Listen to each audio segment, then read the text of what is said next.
At 21,000 feet, the cold sliced through the fuselage of the B-17 Flying Fortress like a knife, numbing fingers and thoughts alike. The mission was supposed to be routine, if such a word ever applied to bombing Nazi Germany in 1944. Among the 10 men crammed into the steel skeleton of the aircraft, Private First Class Owen Flynn manned the tail gunner station. Isolated in the very rear of the plane, Flynn was little more than a distant voice on the intercom to the rest of the crew, but his role was critical. The last line of defense against the Luftwaffe's deadly hunters. Flynn was small and wiry, a mechanic's son from Detroit who had lied about his age to enlist. Quiet and sharp-eyed, he had already survived 18 combat missions and carried the kind of fatalistic calm that only veterans understood. Every time the bomber lifted off, he climbed into his bubble of plexiglass and steel, surrounded by twin .50 caliber Brownings, knowing the odds of surviving 25 missions were statistically poor. Still, he smiled in photographs, wrote cheery letters home, and never complained about the frostbite that cracked his knuckles during high-altitude flights. Today's target was a ball-bearing plant near Kassel. Intelligence suggested it was lightly defended, but everyone aboard the Liberty Bell knew better. The flak over Germany was always worse than expected, and German fighters had become more aggressive as the war dragged on.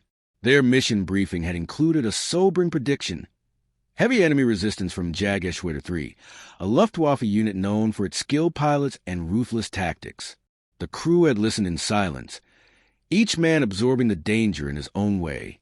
Flynn, true to form, had nodded once and returned to checking his ammunition.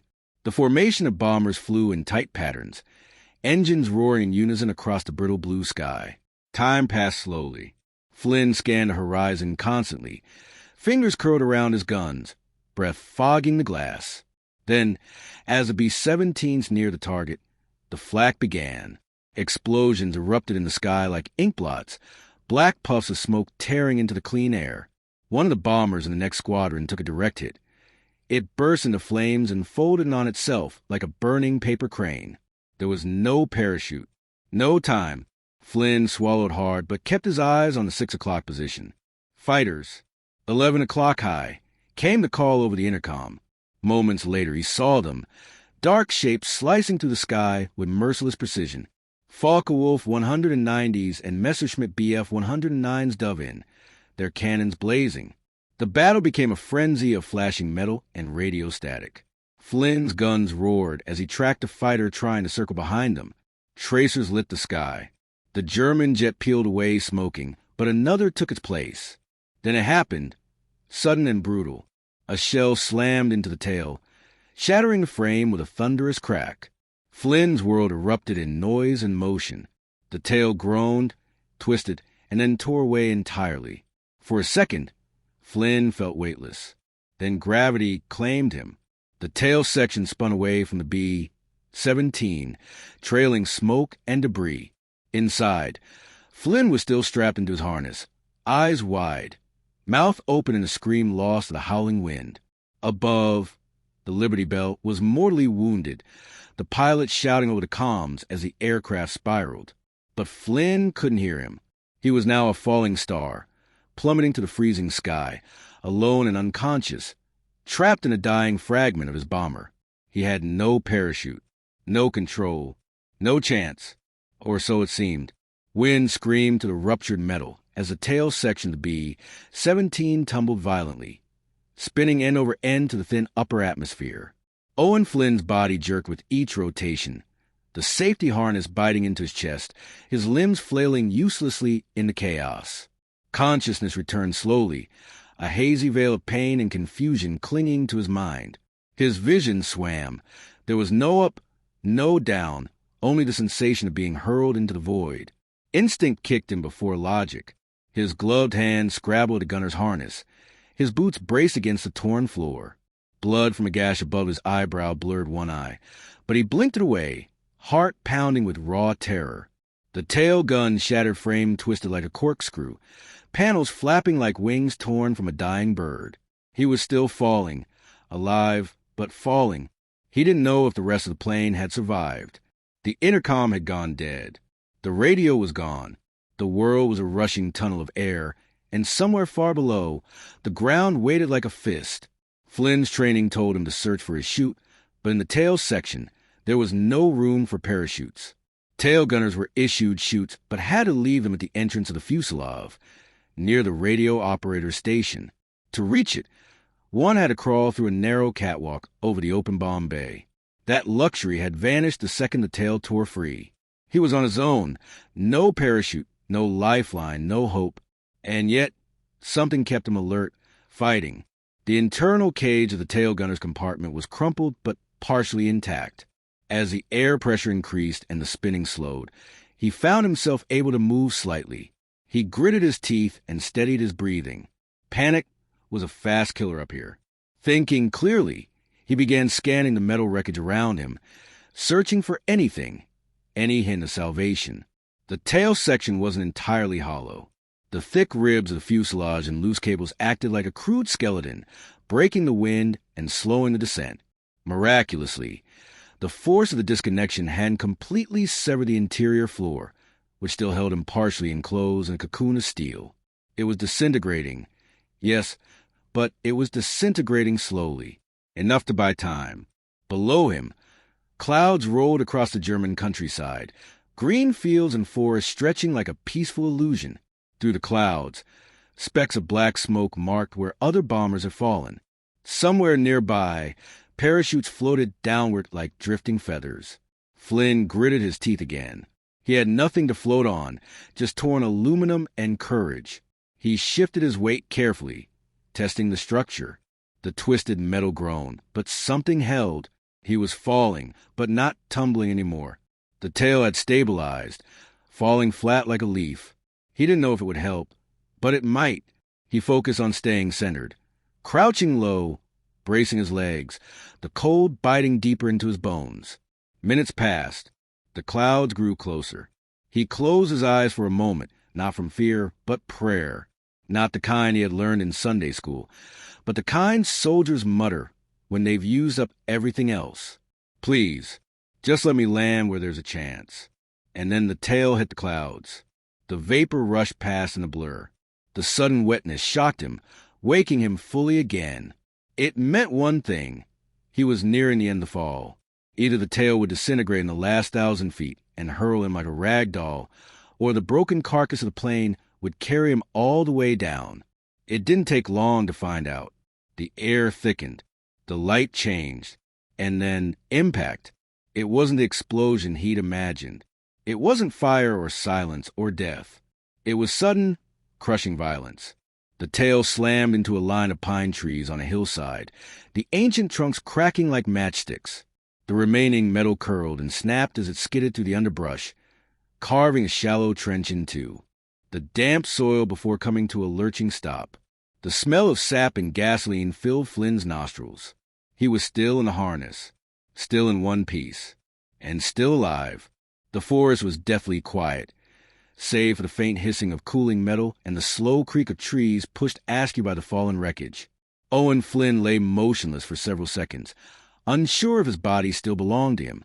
Pain bloomed slowly, first in his legs, then across his ribs, and finally in his back where the impact had thrown him sideways into the gunner's mount. But he could feel that was enough. He opened his eyes. The tail section was half buried in earth and pine needles, resting awkwardly between a slope and a shallow ditch. Shattered branches littered the ground like broken bones. The crumpled fuselage groaned under its own weight. A twisted steel tomb opened to the gray sky. Flynn coughed, tasting blood and dirt in the back of his throat. One arm throbbed with a deep, hot pain. It might be broken, but he managed to unclip the harness and crawl free. Outside, the cold struck him like a slap. His uniform was torn, one boot missing, and his left leg had swollen beneath the fabric. Still, he moved. He had to. Sitting still in enemy territory wasn't survival. It was surrender. He dragged himself from the wreckage and leaned against a tree, trying to get his bearings. The sun was already dipping westward, casting long shadows across the woods. He heard nothing, no distant engines, no shouting, no search teams. Just wind and birds and the occasional groan of settling wreckage. That silence felt both merciful and terrifying.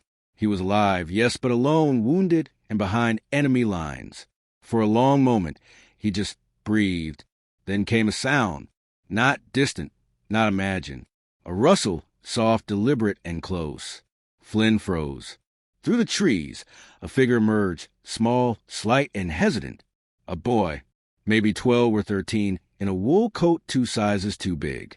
He stared at Flynn, wide-eyed, a slingshot hanging from one hand. They regarded each other silently, the air heavy with uncertainty. Flynn raised a hand, palm open. "I'm not here to fight," he whispered. The boy didn't run. Instead, he vanished back into the trees. For a moment, Flynn thought he was gone. Then, a few minutes later, he returned. This time, an old man came with him, hunched and weathered, wearing a threadbare cap. His expression was cautious, but not hostile. German, clearly. Civilians. The old man examined Flynn carefully, then pointed to the wreckage, speaking low in a dialect Flynn didn't understand. But the meaning was clear enough. He knew what the tale was, and he knew what kind of man had fallen with it. Flynn braced for the worst. Capture, a shouted call for soldiers, maybe even a bullet. Instead, the man gestured for him to follow. Limping and half staggering, Flynn obeyed. They led him to a tiny wooden shack buried deeper in the woods. Inside it was warm, the air thick with the smell of potatoes and with smoke. The old man offered him a chair. The boy brought a rag soaked in water. No one spoke. Flynn didn't ask why. He didn't know their names, their politics, their reasons. Maybe they hated the war. Maybe they had lost someone too. Or maybe it was simple human decency in a world that had forgotten what that looked like. Whatever the reason, he was no longer alone. He spent the night in their care, wrapped in wool blankets, painkillers dulling the worst of his injuries. He dozed off to the sound of crackling fire and whispering German. By morning, the old man had disappeared. When he returned, he brought food and a decision. Through gestures and broken English, he made it clear Flynn had to leave. German patrols would search the forest soon. If they found him, all of them would be punished. The man handed him a map, scrawled with rough markings showing a route south, toward friendly lines, or at least toward fewer dangers. The boy pressed a boiled potato into his hand. Flynn didn't know what to say. He simply nodded and shook their hands, trying not to let the gratitude crack his voice. It took 3 days, moving mostly at night, eating sparingly and hiding at the first sign of movement. His leg throbbed, and he leaned on a crude walking stick, but he pushed forward. On the 4th day, he saw something on the horizon, a Jeep, olive green, American markings. He stumbled out of the woods, waving both arms. The soldiers almost shot him until they saw his tattered flight suit and realized who he was. He was flown back to England 2 weeks later, thinner, paler, and still limping. At the airbase, no one believed him at first. The tail had been seen falling. No chute was spotted. The official report listed him as Kia. When he walked through the mess hall doors, the room went dead silent, then erupted in cheers. He never learned the names of the boy or the old man. He never saw the tail section again. But he would remember the fall for the rest of his life, not as a death sentence, but as a miracle, a moment when war tried to end him, and something quieter, older, and more human reached out and saved him instead.